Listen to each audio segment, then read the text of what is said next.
Ang Ginoo manaa kaninyo. Manausab kanimo. Pagbasa gikan sa Santos nga Ebanghelyo sumala ni Juan. Himayaw ikaw o Ginoo. Nahiabot siya sa usa ka lungsod sa Samaria nga ginganlag Sikar, nga dili layo sa yuta nga gihatag ni Jacob sa iyang anak nga si Jose. Ato adidto ang atabay ni Jacob ug milingkod si Jesus tapad sa atabay, sanglit gikapoy man siya sa panaw, hapit na kadto maudto. Unya nahiabot ang usa ka babaeng Samarianhon aron pagkalos og tubig. Miingon si Jesus kaniya, "Paimnar ako." Niining tungura ang mga tinun-an nangadto sa lungsod aron pagpalit og pagkaon. Ang babae mitubag, "Hudiyo ka ug ako Samarianhon, busa nganong nangayo ka man kanakog tubig nga mainom?" Kay ang mga Hudiyo god ug ang mga Samarianhon wala may panagsandurutay. Si Jesus mitubag, "Kung nasayod ka paunta sa gasa sa Dios ug kinsa kining nangayo kanimog tubig, mangayo kagayod kaniya ug hatagan kaniyag tubig nga naghatag sa kinabuhi." "Sir," ang babae miingon, "wala kay timba ug lawom ang tabay. Asa ka man magkuha ni anang tubiga? Hinatag kining atabaya sa among katigulangan nga si Jacob, ug siya ug ang iyang mga anak, ingon man ang iyang mga kahayupan, miinom gikan niini. Labaw ka ba di ay kang Jacob?" Si Jesus mitubag, "Ang moinom niining tubiga uhawon pag-usab, apan ang moinom sa tubig nga akong ihatag kaniya dili na gayud uhawon. Kay ang tubig nga ihatag ko kaniya mahimo diha kaniya nga usa ka tuburan nga mohatag og buhing tubig og kinabuhing walay katapusan." Ang babae miingon, "Sir, hatagi ako niining tubiga aron dili na ako uhawon ug dili na usab ako moanhi sa pagkalos." Ug giingnan siya ni Jesus, "Lakaw, tawga ang imong bana ug balik nganhi." "Wala ako'y bana," miingon ang babae. Si Jesus mitubag, "Husto ang imong giingon, ang giingon mo nga wala kay bana. Kalima ka na maminyo ug ang lalaki nga imong gikaipon karon dili tinuod mong bana. Tinuod ang imong gitug-an kanako." Ang babae miingon, "Sir, nagtuo ko nga propeta ka. Ang among mga katigulangan nga Samarianhon nagsimba sa Dios dinhi niining bukira, apan kamong mga Hudiyo nag-ingon nga ang Jerusalem mao ang dapit diin magsimba kita sa Dios." Si Jesus miingon kaniya, "Babae, tuhui ako nga moabot ang panahon nga ang mga tao dili na magsimba sa Amahan dinhi niining bukira ni sa Jerusalem. Kamong mga Samarianhon wala gayod makaila sa inyong gisimba, apan kaming mga Hudiyo nakaila sa among gisimba, kay ang kaluwasan nagikan man sa mga Hudiyo. Apan taliabot ang panahon og karon ania na, nga ang matuod nga mga magsimba sa Amahan diha sa espiritu ug sa kamatuoran. Kini sila mao ang mga magsisimba nga gusto sa Amahan nga maoy magsimba kaniya. Ang Dios espiritu ug kadtong magsimba kaniya kinahanglan magsimba diha sa espiritu ug sa kamatuoran." Miingon kaniya ang babae, "Nasayod ako nga moanhi ang Mesiyas nga ginganlag Kristo. Inigabot niya iya kitang sultihan sa tanan." Si Jesus mitubag, "Ako mao siya nga nakigsulti kanimo." Niadtong higayuna nahibalik ang mga tinun-an ni Jesus ug natingala sila pag-ayo sa pagkakita nila nga nakigsulti siya sa usa ka babae. Apan walay usa kanila nga nangutana sa babae kung unsay iyang gusto, ni nangutana sila kang Jesus nganong nakigsulti siya sa babae. Unya gibiyaan sa babae ang iyang banga ug mibalik siya sa lungsod ug giingnan niya ang mga tao ngari kamo ug tan-awa ninyo ang tawo nga misulti kanako sa tanan nga akong nabuhat. Siya na bakaha ang Mesiyas? Busa namiya sila sa lungsod ug nangadto kang Hesus. Niadtong higayuna ang mga tinun-an miagda kang Hesus, Rabay, kauna.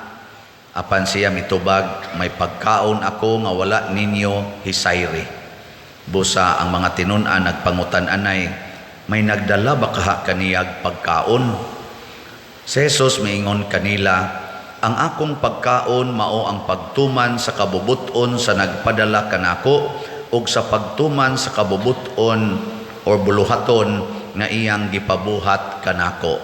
Dili ba nag-ingon man kamo, upat pa kabulan una moabot ang ting-ani? Sultihan ko kamo, tan-awa ninyo ang kaumahan. Hinugna ang mga bunga ug husto ng anihon. Ang nag-ani suhulan ug hipuso niya ang mga abot alang sa kinabuhing walay katapusan, aron mga lipay ang nagpugas ug ang nag-ani. Kay husto ang giingon, lain ang magpugas ug lain ang mag-ani. Gipadala ko kamo aron mangani sa wala ninyo hagui. Ang uban maoy naghago ug kamo ang nabulahan sa ilang hinaguan. Daghan sa mga Samarianhon niadtong lungsura nanuo kang Hesus, kay ang babay miingon man, gisultihan ako niya sa tanan kong nabuhat. Busa sa pag-abot sa mga Samarianhon, gihangyo nila si Hesus nga magpabilin uban kanila ug nagpabilin siya didto og duha ka adlaw. Daghan pagayod ang nanuo kaniya tungod sa iyang gisulti o giingnan nila ang babay, mituo na kami karon dili tungod sa imong gisulti kundi tungod kay kami mismo nakadungog kaniya ug nasayod kami nga siya mao gayod ang manluluwas sa kalibutan. Ang Ebanghelyo sa Ginoo. Daigon ikaw, O Kristo. Kapoy og paminaw, no? Kapoy mo? Mao gina, basta pulong ganis Ginoo ang atong paminaw niya, medyo taas-taas, kapoy. Pero linibakay, wagi kapoy. Kana bang pulong sa linibakay? Labi na gyud inigwali karon, kapoy, duka, no? Muna dinala sa nako taason kay taas man kayo ang ebanghelyo kay sa tinud-anay gikapoy sa kugbasa. Pero ang tan-awon ganis pare kanang mga TikTok, asos bisag kadlawon pa. Labi na kanang mag-isa-isa sa sayal, stilan. Honong na taning mga yawan onoy. Unsa may pinakasentro nga punto nga akong ipaambit kaninyo, ang nindot jud kayo kaning niingon si Kristo, ako mao ang tubig nga naghatag og kinabuhing way katapusan. Ang moinom kanako or moinom niining tubiga din agyod uhawon. Matod pa sa mga medical experts, ang ato kunong lawas made up of water. 75% man tingali water. Kung kuhaon ng 75%, pilay mahibilin? 25%. Mao na kana bitang kuan kana na ang tao nga ikrimit, nauso mo sa ning krimisyon pero ay mo pagpakrimit ha. Extraordinary cases ra naunta ang krimisyon. Kay nga tong lawas temple of the Holy Spirit man eh. So ayaw lang ipakrimit. Pero gusto jud ka magpakrimit, kanang imong tupad, dako-dako man ano. Pagkuha dito kanang kabo bitaw nga para kaligo, isod ko na, masod ba? Dili no. Pero inighumag krimit, luagra. Ang atong abo ba? Luagra kung isod anang kabo nga para kaligo. Gamay ra jud kayo. Ana, giling nga imong tupad. Ing na tubig ra ka. Tubig ra. Galabi nimo tubig. Kanang imong naong nga sigihan nimo paputi-puti. tubig ra na. Kanang imong lawas nga imong yung ipaslim-slim, oy, tubig ra na. May pag-imo ng padakon kanang mag-rice terraces ang bilbil kay. Total, inigingon lang, uy, kadaghan na gud nimong bilbil day, kadaghan na gud ani ka. Tubig ra man ni. Ano? Katambok na gud nimo, ya, tubig ra man ni. Unsa man gyud tinuod nato nga pagkatao, wa dinhi sa lawas naa sa kalag. Bisag unsaon nimong tagbaw og kaon or inom og tubig para sa lawas, di gina matagbaw. Muna katong atabay gagikausan sa babae ingos Hesus, sige mog kaos dinhi, uhawon ra man gyapon mo. Imna ning akong tubig, di ba din agyud mo uhawon. Yang anong di naman uhawon, kay matod pa ni Hesus, mahimo mo ang moinom ni ining maong tubig, mahimo sang tuburan sa tubig. Kanang tuburan di ginauhawon, kay nga naman sige magdaghan mang tubig, awas-awas guna. Ikaduhang lingi sa imong tupad, ing na siya pwede kog patuburan sa imong tubig, ganahin na. Ing na pwede ka mo patubod sa imong tubig nga rin ako. Adi gid mo mulingi, ako nalay sulti ninyo, pwede mamalit mog slat. Kana bang nanamagin mo natigom ba? Pamalit sad mo eh. Congratulations sa nipalit. Ang tanan nga namalit og slats, pasabot ana nidawat na sila ni Kristo. Kay kanang wa mo dawat ni Kristo mga daw gid na. Ang huna-hunaon nila kanunay ang ilag yung kaugalingon, unsa nalay akong kaugmaon ug ipalit ko nig slat karon, unsa nalay akong kaugmaon para rabanis akong anak nga nag-eskwela, para rabanis akong maintenance nga tambal, para rabanis sa akong unsa pa diha pagparibans buhok, para rabanis pagpalit akong bag-ong gadget, para rabanis pagparenovate sa among balay, para rabanis sa pagkural aning among balay para di na kaagi among mga silingan kay nabantok na gini among agianan. Ana, pulos gyud ka ugalingon. Nya unsa may mahitabo kung pulos ka ugalingon, matud pa ni Hesus, uhawon ra gyud mo balik. Nya gipangutana din si Hesus iya mga tinun-an. Kauna, ingos Hesus, naaman ko'y pagkaon nga wa ninyo masayri. Ingon siya, unsan ang pagkauna kano?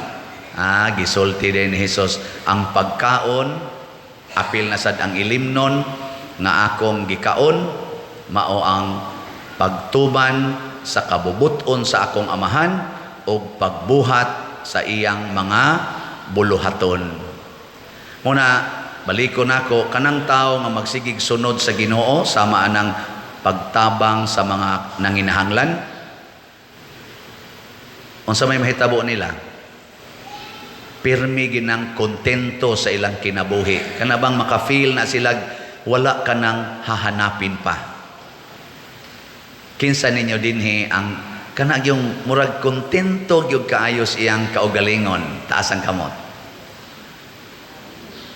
Mga yawan-on pa kayo mo.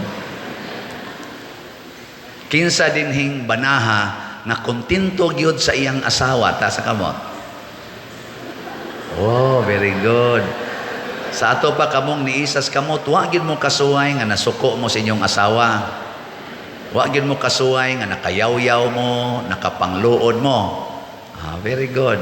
Ug nakasuway gani mo, bakakon mo. Kinsa dinhing asawaha nga wa gyud kasuway og gumbol or kasuko sa bana, ta sa kamot. Ayawan on. Kanina lang basig na ani. Kinsa dinhing ginikanana nga wa gyud kasuway og gumbol og pangasaba sa mga anak, ta sa kamot. Kana inyo man ginang anak yon, hinimo giutong man gina ninyo. Wa lang gyapon. So, atong balihon basin pag igo-igo na ni. Kinsa dinhing mga anaka nga wa gyud kasuway nga murag nang luod or nasuko sa ilang ginikanan, ta sa kamot. Ang mga anak natakdan sa kayawan-on. Atoy usa. To ade usa dito, ambot di ba sa kana bakakon ang taan. Kanina lang, kinsa ninyo dinhi ang wa gyud kasuway nga naggumbol sa inyong pare. Tasa ka mo. Mga naong ninyo. Nagsige naging anasad, taas na sa kaing misa. Anasad, slat na sad. Anasad, palingi-lingi na sad ta. Ana man mong mga yawan-on God. Reklamador. Reklamador. Na. Pero sa inyong pagka-reklamador, nabiasad mo'y nahimong kaayuhan. Palit ba mong slat, no? Pila na atong slat nga nahalin karon sa atong SBF DAG para sa atong pagtukod sa kumbento. Niabot na ang atong halin og 8,568 slots. Yes. Kandaghan na. Pero daghan pa biya kayo ang igbabaligya. 67,432 ka slots pa. Tag 500 naman ni dali ra ning paliton oy. Kutob tingali sa Easter Sunday murag horot na ni. Kaya ang inyo deng gi-fasting, di ba? Ingon man ko pag fasting mo unya ang kanang wa ninyo gigasto nga mga snack, sigarilyo, kanang mga imnonon, kanang sugal, isod nag-alkansiya. Ay na mo pag sugal, ay na mo pag sigarilyo, ay na mo pag snacks, niya isod na sa alkansiya. Nga ini ka Easter Sunday, ablihi siya, niya dad dinhi, ing na dayon Father, Happy Easter. Atagi dayon ko, para sa lahat ni Father, mo ni akong gisakripisyo. At tibok tuig, kontento kayo mo sa inyong kinabuhi. Nya haron gyud mo mas makontento na atay special slot para ni sa atong Holy Week o sa atong pista. Kay magsumpay maning atong Lenten celebration o ang pista nato dinhi, ika-10th Paris Fiesta. Ang budget nato sa atong para sa Holy Week 500,000. Agikan karon ba Lenten hangtod Holy Week 500,000. Ang atong budget para sa atong 10th Paris Fiesta sa April 29 ning abot og 4 million. So atong totalon 4.5 million. Dako ni gamay. Taka lang mo. Gamay ra ni oy. Gamay ra kayo. Tanaw ha. Na maligya tag slots nga 45,000 ka slots. Niya ang title ani God's Protection, Healing and Joy, GPHJ. Mo ni ang lamdag ni San Vicente Ferrer pagpamalandong nako atong pila ka adlaw. Ni siya gakinahanglan ron ang mga tao og protection kay ang linog ra ba nag-anam nagsagunson og abot og way Ginoong mo protect mga lusno ra na sila. Apil na ng ilang gitigom nga mga kwarta nga di palit og slot, madatugan ra na sa simento. Apil sila. So kinahanglan sila protection. Kinahanglan sad sila og healing. Kay daghan kay rong gisakitan tungod aning nangamatay og kaning mga sakit sad nga nagsigig kuan sa kalibutan karon, mga pandemic, epidemic ug wa gyud Ginoong gahom ani kanang ilang kwartang gitigom nga di ipalit og slot, mahurot ra na gasto sa ilang pagpatambal nga di ra bagyapon sila maayo. Nya ikatulo, nagkinhanglag kalipay kay mga kusmod nakaignaong ron ang mga tao. Sa tanawa ra na ang manimba, kusmod kay mga naong. Pero akong gitanaw karon mo ra mag-smiling mog jutay. Pero naagyapon bitay kusmoron gyud. Nga naman kay daghan kayrong mga disappointments, daghang problema, daghang trial sa kalibutan. Mga asawa ngadtos bana ngadtos asawa, mga ginikanan ngaris mga anak, daghan kaayong problema mga anak ngadtos ginikanan. Ang wa roy problema pari na lang gyud. Kay kada na mo dupa, kolekta dayon. Pero naagyapon mi daghang problema, nga stress, nagdepresyon na ang kadaghanas ang ubang mga pari o ang mga madre nagdepresyon. Pareha ra gid ta. Muna kinahanglan ta og joy. Muna God's protection, healing and joy. Nya haron available sa tanan tag 100 ra per slot. Nya 45,000 ra ka slots ang atong gibaligya. Sa ato pa o kamong nanambong dinhi nanimba og ang atong mga online parishioners nga niabot og mga 1 million. Ato bang mga online parishioners abot sobra man ni 1 million. Og mamalit mo tag sa kaslats, hibaw na mo pilay atong halin. Kaning 45,000 kaslats usara ni ka oras. Di ba? Pero kay mura mamog ni hinuktok pasabot mura way klaro mahalina tani dali. Kamo na nay mag-igo. So usara na ka snacks, di ka mo snacks? Wala, slat na. Nya usa ka semana katulo ka di mo snacks, tulo na ka slots imong mapalit. Nya tibuok na to mga online parishioners dili mang snacks. Nya mo palit sa slot. Wa na. Human na ang 45,000. Kanindot unta no? Nya nganong ako maning gisulti tungod kay si Kristo nagpasalig kun mahimo mo, kun maminaw mo sa akong tingog. Matod pa sa atong tubag sa Salmo, kung karon makadungog kamo sa iyang tingog, ayaw patig-aha ang inyong mga kasing-kasing. Ngano man, aron mahimo dayon mong tuburan sa tubig nga makaluwas, tubig sa pasaylo, tubig sa paghigugmaay, tubig sa pagdinawatay, tubig sa pag-inantusay o pag-alagaray, tubig sa pagdaig dili pagpanaway o pagpanglibak, tubig sa kaputli dili sa kalaway, tubig sa pag-antos dili sa kasuko o uban pang mga tubig nagyusnon. Kanindot anang tubiga. Sige, katapusang lingi. Ing na sugod karon paagasa na tikag tubig. Sige, ing na sugod karon paagasa na tikag tubig. Pasabot ako nakang paambitan sa Ginoo nga niya nako. Hinaot pa unta. Manindog na ta mga Diyos nun.